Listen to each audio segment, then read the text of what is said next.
C'est l'Euroleague ou C'est pas? l'Euroleague, ma gueule. De la N2 à l'Euroleague en 10 ans. Tutoriel, on va faire un tuto. Oh, Ah, on va leur faire un tuto. Tu vas aller faire des blaires. Il a fait. Oh, c'est carré. C'est carré, ma gueule. Dimanche.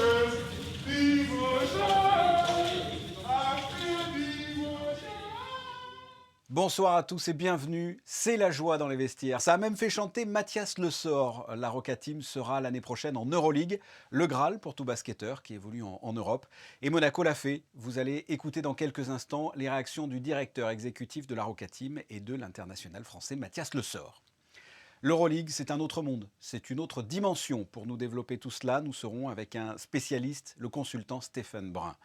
Il ne faut pas en oublier le championnat de France. Monaco est leader de la JP Elite. Nous reviendrons d'ailleurs sur la dernière rencontre survolée par la Roca Team lundi soir sur son parquet face à Chalon-Reims, 94-76. À quelques jours seulement du prochain Grand Prix d'Émilie-Romagne, ce dimanche à Imola, Charles Leclerc était à Monaco avec le souverain pour présenter la SF 90. Elle a rejoint la collection de voitures de son Altesse Sérénissime, le Prince de Monaco, une monoplace qui a remporté avec Charles, bien sûr au volant, 2 Grands Prix en 2019. Et enfin, nous ferons un état des lieux sur la crise sanitaire en Principauté avec le directeur du centre hospitalier Princesse Grasse. Des chiffres en baisse, en revanche, la vigilance reste de mise. Mais avant de développer tout cela, l'information du jour, justement, le joueur numéro 2 mondial, Daniil Medvedev, vient d'être testé positif à la Covid-19. Il allait rentrer dans la compétition du Rolex Monte Carlo Master. On écoute sans plus tarder le directeur du tournoi, Željko Franulović. Tard hier soir, on a reçu l'information que Daniil était testé positif. Immédiatement, on a fait un deuxième test et malheureusement, il s'avérait aussi positif. Et conformément aux règles et le protocole d'ATP, il était immédiatement retiré du tournoi et remplacé par Juan Ignacio Londero. Comment va Daniil Medvedev? Je lui ai parlé ce matin, il a des symptômes très très légers, vraiment rien de grave, il va se remettre à bientôt. Et on ne peut rien faire d'autre que de lui souhaiter rapide rétablissement et la reprise de circuit au plus tôt possible. L'info du jour donc, Daniil Medvedev positif, mais il va bien. Sachez que nous suivrons évidemment de près l'évolution de la situation. Du côté du tennis, de l'inquiétude. Du côté du basket, en revanche, c'est la joie avec cette qualification en Euroleague l'année prochaine. C'est tout simplement une première dans l'histoire du basket monégasque. On écoute les réactions de 2 personnalités de la Roca Team, Oleksiy Yefimov et Mathias Le Sort. It's not like a dream, it's like a fairy tale, maybe even more. I guess if someone would tell us in the beginning of our journey, like 6-7 years ago, when we were still in Pro B, that we will play in the same competition with such a powerhouses as Real, Barcelona and CSKA, no one would really believe in this. But now it happens, and now it's official. Definitely we will start discussions in this regard with the EuroLeague, not only about the arena but also about financial fair play and the other aspects which we need to accomplish and comply with. In regard of arena, of course, our capacity of Gaston Metzan is not big enough, but I think that COVID pandemic changed the situation a lot, and this season we are forced to play behind closed doors, and there is a big possibility or chances that next season it will be the same or games will be played with the reduced capacity. So this is something which we will need also to discuss with EuroLeague, because fortunately Monaco has implemented extremely high healthcare standards. As we know, more than 1/3 of the population has been already vaccinated, so who knows, maybe thanks to this, we will be able to host more fans, even in Gaston Metzan with small capacity, rather than elsewhere in a bigger capacity. But definitely we will start deep negotiations with EuroLeague to find the best possible scenario and solution. Hier, j'étais vraiment content. C'est un truc historique, franchement. Comme j'ai dit, passer de la N2 à l'Euroleague en si peu de temps, je pense que c'est quelque chose qui n'a jamais été fait. Et en plus, on a allé chercher cette victoire de manière sportive, sans vouloir tacler qui que ce soit. Les gens sont sensibles de nos joueurs, donc il faut préciser. Mais non, on cherchait cette qualification de manière sportive. Je pense que c'est pour la première fois qu'un club français se qualifie par l'Eurocup. Donc c'est vraiment quelque chose d'historique. Personnellement, j'ai déjà joué en Euroleague, donc je sais ce que ça représente et je sais le niveau qu'il y a dans cette ligue. Et c'est vraiment le top du top. C'est les meilleures équipes d'Europe, tout simplement, les meilleures organisations. On voit comment les clubs sont organisés. Certains clubs, c'est organisé comme des équipes NBA carrément. Donc c'est vraiment une top compétition, des joueurs de vraiment haut niveau. C'est compétitif tous les jours et à chaque week-end, on joue contre des gros joueurs, des grosses équipes. Et enfin, week-end, chaque semaine. Mais c'est quelque chose de grand, l'Euroleague. Si on n'est pas NBA, on veut être en Euroleague, quoi. C'était les réactions du manager général et de l'international français, Euroleague toujours avec un spécialiste, ancien joueur et commentateur sur RMC Sport, Stéphane Brun, bonsoir. Bonsoir. Ça y est, c'est fait, Monaco est en Euroleague la saison prochaine. Qu'est-ce que ça vous inspire? Parce que Monaco n'est pas la France, mais c'est quand même un club du championnat français. Ça vous fait plaisir? Ça fait énormément plaisir parce que pour nous, dans notre championnat de France, Monaco fait partie du patrimoine français du basket. Ça avait été déjà le cas il y a 15-20 ans. Donc aujourd'hui, on les considère pleinement fiers représentants et porte-drapeau du basket français. C'est une performance exceptionnelle. Déjà, c'est très rare d'avoir deux clubs français en Euroleague. C'était plus arrivé depuis 2015 avec Pau et Strasbourg. Et puis, c'est une performance d'autant plus remarquable qu'elle a été acquise aussi par une qualification à travers les résultats. Oui. Il fallait absolument, à minima, être finaliste de l'Eurocup. Ça a été le cas. Et puis, il y a eu. Mais il y a eu aussi des calculs savants, hein. Exactement, il y a eu cette dramaturgie, le savoir, attention, il ne faut pas que Valence soit dans les 8, il y avait du suspense, il y a eu des matchs décalés, et ce fameux match Zénith-Saint-Pétersbourg, Panathinaikos Athènes qui a eu lieu hier, et qui a permis la délivrance pour, j'imagine, toute la ville de Monaco, et surtout le staff et les dirigeants de cette équipe et les joueurs. Vous qui êtes un connaisseur, l'Euroleague, c'est vraiment une autre dimension? Oui, clairement, on est bien au-dessus de ce qui peut se jouer en Eurocup, mis à part... je pense peut-être la Virtus Bologne, Kazan, qui aurait pu peut-être prétendre à jouer en Euroleague cette saison. C'est une dimension supplémentaire déjà par les moyens financiers. Je faisais tout à l'heure un petit calcul. Je crois que le budget moyen cette saison en Euroleague avoisine les 20 millions d'euros. C'est gigantesque. On sait que les pays n'ont pas les mêmes charges et les mêmes taux d'imposition aussi qu'en France. Donc les masses salariales aussi ne sont pas les mêmes. Et puis, c'est pour moi clairement le deuxième meilleur championnat au monde derrière la NBA. Et on le voit très souvent. Aujourd'hui, des joueurs préfèrent ne plus être au fin fond du banc NBA, venir jouer en Euroleague, avoir des vrais rôles. Chaque semaine, moi, j'ai fait la saison de Villeurbanne toute l'année. J'ai fait les 34 matchs de Villeurbanne. Chaque match, il y avait une star européenne, que ce soit un joueur américain ou une légende du basket européen. Et ça va être le cas. Ces garçons-là vont j'espère. Alors, je ne sais pas si ce sera à Gaston Médecin. Peut-être que vous allez me dire que ça se jouera à Gaston Médecin ou pas. Mais chaque semaine, il y aura une star du continent européen sur le parquet de Monégasque qui affrontera cette équipe monégasque. Et Monaco a les armes, selon vous, pour y évoluer? Parce qu'en face, comme vous l'avez dit, il y aura le Barça, le Real, le CSK. Il y a des grosses équipes. On a les armes pour lutter? Alors, il va falloir recruter, je pense, à l'intersaison. Il va falloir modifier aussi cette équipe tout en gardant aussi cette ossature. C'est important de garder l'ossature qui a justement un passif collectif qui a permis de gagner et d'aller en finale de cette Eurocup-là. Mais on va être obligé d'ajouter 2-3 pièces de garçons capables de jouer à ce niveau-là. Maintenant, connaissant le travail de Alexei Yefimov et du président Diadeshko, qui ont un vrai réseau, qui ont fait des coups chaque année pour monter des belles équipes, je ne suis pas inquiet. Après, les surprises existent. On a vu que le Zalgiris Kaunas, avec 9-10 millions de budget, avait atteint le Final Four. Il y a toujours des coups à faire, mais c'est compliqué. En tout cas, ça sera une belle saison d'Euroleague. Il y aura forcément des moments compliqués, mais il y aura des moments de joie et j'ose espérer quelques exploits à domicile, pourquoi pas pour attraper des gros. Bon, on l'espère aussi. On revient sur cette saison. À la rentrée, il y a eu beaucoup de départs, il y a des incertitudes sur les poursuites de championnat. On est d'accord, ce n'était pas la chronique d'une montée annoncée. Il a fallu se retrousser les manches pour y arriver. Oui, parce que la saison a été délicate, a été compliquée. Le recrutement aussi s'est fait tard du côté de la Roca Team. Un garçon comme Mathias Le Soir est arrivé tard, une question d'opportunité. Il y a eu des blessures, il a fallu remplacer des garçons, des joueurs. En Eurocup, l'effectif était réduit parce qu'il y a deux garçons, je crois, comme Falfay qui n'était pas qualifié et le meneur américain Frazier qui a été très bon d'ailleurs hier contre le Chalon-Reims qui n'est pas qualifié. Donc la rotation est courte. Et puis les incertitudes, Covid, est-ce qu'on joue pas de match en Jeep Elite, donc pas de rythme, mais aussi un petit peu de fraîcheur physique de ne pas jouer l'Europe et le championnat.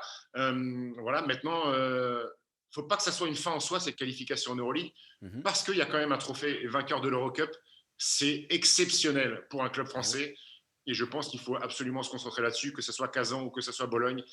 L'Euroleague, elle est là, elle est dans la poche, on le sait, pour la saison prochaine. Mais il y a quand même un titre européen et pas n'importe lequel à aller chercher. Oui, vous l'avez dit, hein, Kazan, Bologne. Qui vous voyez en face de Monaco? Je dirais la Virtus. La Virtus parce qu'elle a l'avantage du terrain, parce qu'un garçon comme Milos Teodosic, et on parlait de star européenne, il en fait partie, ne passe pas à travers 2 fois. Il s'est planté complètement en Russie. C'est un effectif qui est bâti pour aller en Euroleague. Ça serait une énorme déception pour eux. Marco Bellinelli, qui est une immense star NBA, a rejoint le club italien. Alors, je ne suis pas trop adepte des pronos, mais je pense qu'à domicile, la Virtus Bologne devrait affronter Monaco. Et puis, c'est pas forcément un bon adversaire pour la Roca Team, qui les a beaucoup joués les années précédentes en Eurocup. Ouais. Et ça reste compliqué. Je ne suis pas sûr que Monaco ait déjà battu la Virtus Bologne en compétition européenne ces dernières années. Bon, de toute façon, là, c'est la finale, que ce soit Bologne ou Kazan, forcément, ça sera Monaco qui sera vainqueur de cette Eurocup. On est d'accord là-dessus? Là-dessus, on est d'accord. Pour la préférence du cœur, on est d'accord. Bon, là, je vends la peau de l'ours avant de l'avoir dunké. En tout cas, on suivra ça évidemment de près sur Monaco Info. Stéphane Brun, merci d'avoir répondu à mes questions. Merci à vous. On a parlé de l'Euroleague, de l'Eurocup, mais il y a encore le championnat de France. On en oublie le match de lundi soir où la Roca Team, leader de la Jeep Elite, a dominé sur son parquet Chalon-Reims, 94-76. Le résumé d'Émilie Rousseau sur des images d'Olivier Bonello. Et quelques jours après sa qualification pour la finale de l'Eurocup face à Gran Canaria, la Roca Team retrouvait la Jeep Elite hier soir. Zvezdan Mitrovic avait décidé de mettre au repos Damien Inglis et Rob Gray, mais le coach monégasque pouvait compter sur le retour dans le groupe d'Ibrahima Falfay et Brendan Frazier. Ils ont d'ailleurs été les artisans de ce premier quart-temps, festival de dunk et de 3 points pour le Sénégalais et l'Américain. Avantage aux Monégasques en début de rencontre, 26-18. Chalon-Reims tentera de recoller au score. Dans le deuxième quart-temps, Mbida enchaîne les tirs à 3 points. Mais l'énergie de Frazier, qui n'a pas joué en Eurocup, fait la différence. Déjà auteur de 17 points à la pause. La Roca Team creuse l'écart. Les Champenois doutent. 55-36, 19 points d'écart entre les deux équipes au bout de 20 minutes de jeu. Au retour des vestiaires, le CCRB manque d'adresse, même s'ils parviennent à réduire la différence. Mais la Roca Team est en forme. L'adresse de Frazier, puis le sort hyper actif, cloue Chalon-Reims sur place. Rudy Demaïs-Balou tente lui aussi sa chance. Difficile de rivaliser. 84-52 à la fin de ce troisième quart-temps. La fin de rencontre sera tout aussi similaire. Les Monégasques ne laissent aucune chance à leur adversaire. Les Champenois tentent, eux, de sauver l'honneur, mais le match est déjà plié. La Roca Team s'impose logiquement et sans jamais être inquiété. On saluera le très beau match de Frazier, auteur de 25 points à Gaston Médecin. Monaco signe sa 13e victoire en Jeep Elite. We knew the importance of the game. We knew that the guys was coming back from Gran Canaria, which was a long trip, but we knew it was important. We knew that they were going to come in here and play hard. They're a great team. We have a lot of good individual players on the team, and we knew about it, so we just try to focus in. I just want to give energy to the team. You know, I'm not allowed to play in Eurocup, so I'm just trying to make sure I'm ready every time it's my chance to play. And tonight, I just want to be aggressive and have the energy for the team. On a gagné en équipe parce qu'ils sont un peu fatigués. C'était moi et Brandon de mettre plus d'énergie parce qu'on a resté quand même 5 jours sans rien faire. Du coup, on devait faire le premier pas. Ouais. On referme cette page basket, mais on reste dans le domaine sportif. En exclusivité, la première Formule 1 Ferrari de Charles Leclerc a rejoint en toute discrétion la collection de voitures de son Altesse Sérénissime, le Prince de Monaco. L'occasion pour le pilote monégasque de marquer l'événement avec la visite du souverain ce lundi. Un reportage de Vanessa Dessy sur des images de Lionel Bernardi et Olivier Bonello. C'est au petit matin, dans la plus grande discrétion, que l'opération a été menée avec précision. Une livraison spéciale est arrivée à la collection de voitures de son Altesse Sérénissime, le Prince de Monaco. La Ferrari SF90, pilotée par Charles Leclerc lors de la saison 2019, a élu domicile officiellement aux terrasses de Fontvieille. En fait, Charles Leclerc est venu pendant les fêtes de Noël à notre exposition Antoine le pilote, et c'est à ce moment-là qu'il m'a dit que une de ses voitures allait lui être donnée. Donc il m'a demandé Est-ce qu'il serait possible d'envisager de la mettre dans la collection de voitures de son Altesse Sérénissime, le Prince de Monaco? Alors évidemment, j'ai sauté de joie et je lui ai dit que bien sûr, nous serions ravis de pouvoir l'exposer ici avec les voitures du souverain. Engagé par la Scuderia Ferrari, Charles Leclerc réalise 2 victoires et 10 podiums avec cette Formule 1. Il est le pilote ayant réalisé le plus grand nombre de pole positions en 2019.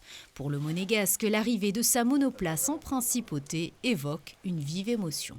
Et c'est la Formule 1 la plus significative pour moi parce que j'ai exaucé tous mes rêves en fait avec cette F1. Pas tous, mais presque.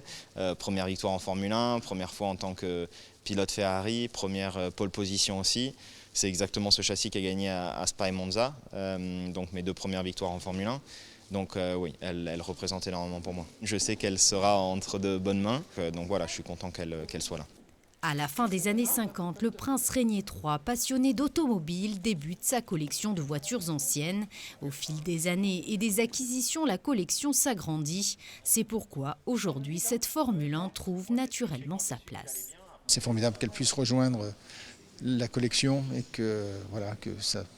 qu'on continue dans cette thématique. C'est vrai que l'évolution constante de la Formule 1 est tout à fait extraordinaire. Et on voit non seulement les matériaux qui sont utilisés, la sophistication de tous les équipements, mais aussi la taille et l'emprise au sol de ces voitures. C'est tout à fait spectaculaire. Et voilà, c'est formidable que tout le monde puisse avoir accès et puisse voir ces véhicules, ces belles voitures de très près. La collection de voitures de son Altesse Sérénissime, le Prince de Monaco, est actuellement fermée au public. À noter donc que dès la réouverture, les visiteurs auront l'opportunité d'approcher cette Formule 1 qui ouvre un nouveau chapitre de l'histoire automobile en principauté. Voilà, la Formule 1 de Charles Leclerc dans un musée monégasque. C'est une bonne nouvelle. En revanche, une autre nouvelle qui va décevoir cette fois les amoureux de belle mécanique. Bonsoir Vanessa Dessy. Bonsoir Fabien, bonsoir à tous. Effectivement, le salon Top Marque qui était prévu du 1er au 5 septembre au Grimaldi Forum est reporté du 8 au 12 juin 2022. Les conditions ne sont pas réunies aujourd'hui pour que cet événement se déroule en toute sérénité. Le manque de visibilité et les restrictions toujours en vigueur obligent les organisateurs à reporter à contre-cœur cette 17e édition. Les billets déjà achetés seront évidemment remboursés. La mobilisation White Card du 6 avril se conclut avec succès, touchant 170 millions de personnes dans 117 pays. Avec le slogan « Derrière chaque hashtag Whitecard, il y a une histoire », la campagne 2021 initiée par Peace and Sport a invité le monde entier à rejoindre le mouvement de la paix par le sport.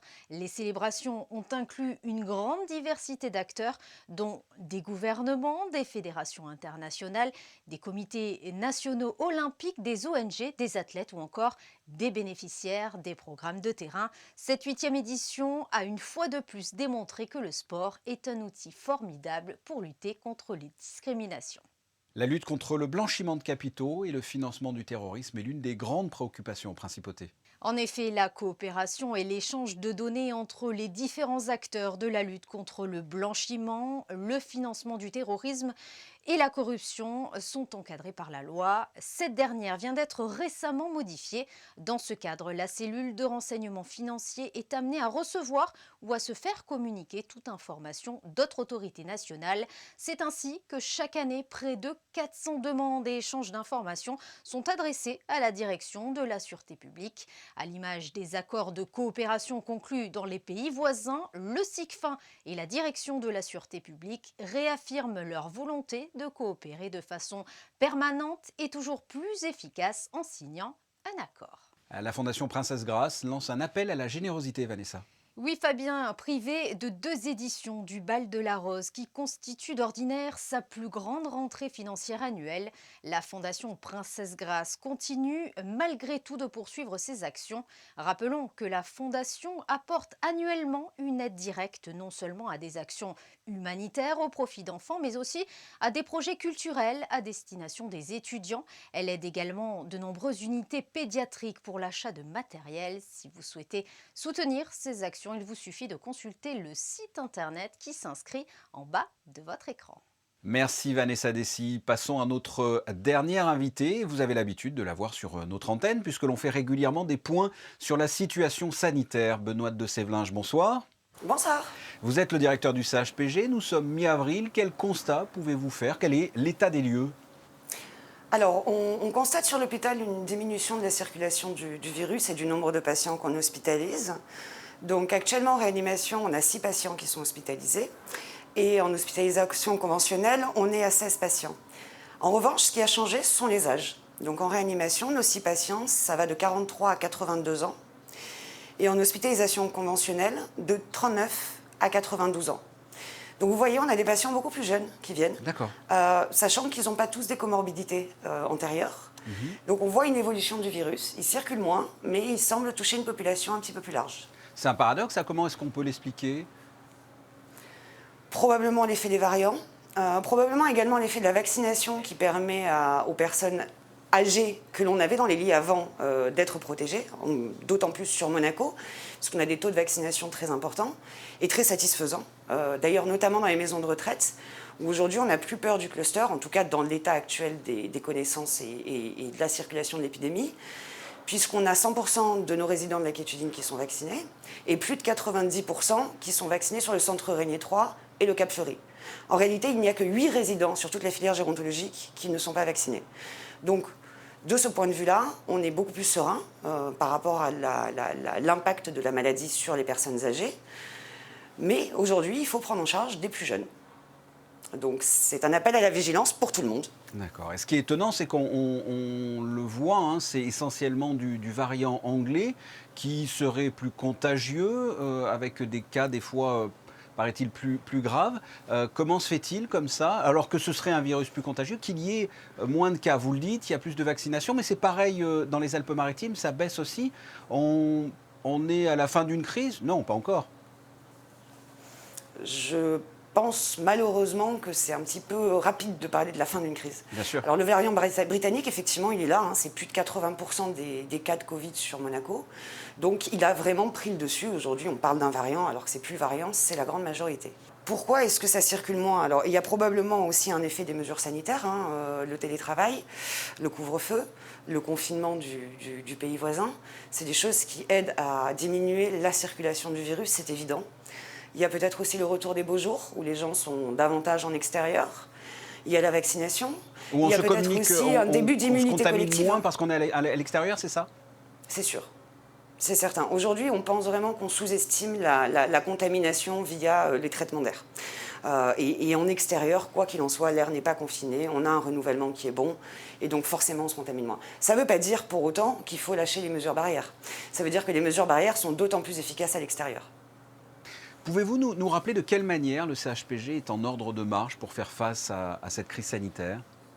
Alors actuellement, on est toujours en situation d'alerte, hein, donc notre activité d'orthopédie est extrêmement réduite et transférée à l'IM2S pour la traumatologie, l'IM2S qui est un partenaire très important dans cette crise. Nous avons une unité dédiée d'hospitalisation conventionnelle, donc de 30 lits, à la place du service d'orthopédie, et le bloc opératoire d'orthopédie sert de réanimation conventionnelle, dans laquelle actuellement sont hébergés 3 patients chirurgicaux. Donc ça, c'est des patients qu'on a normalement en réanimation. Pour le reste de l'établissement, on commence réellement à avoir à nouveau une activité normale avec une reprise des consultations qui est importante.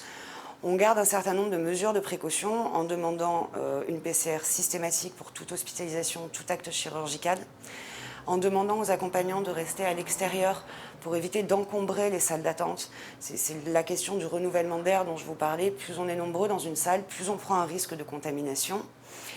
Et donc voilà, sur le reste, on commence à retrouver un petit peu une vie, j'ai envie de dire, normale. Dans 10 jours aura lieu le Grand Prix historique, puis en mai le e-Prix et le Grand Prix de Formule 1. Le CHPG est toujours mobilisé à l'heure de grands événements comme ces courses. Du coup, comment allez-vous faire face cette année? Puisque bien sûr, il y a la Covid-19 qui se rajoute à ça.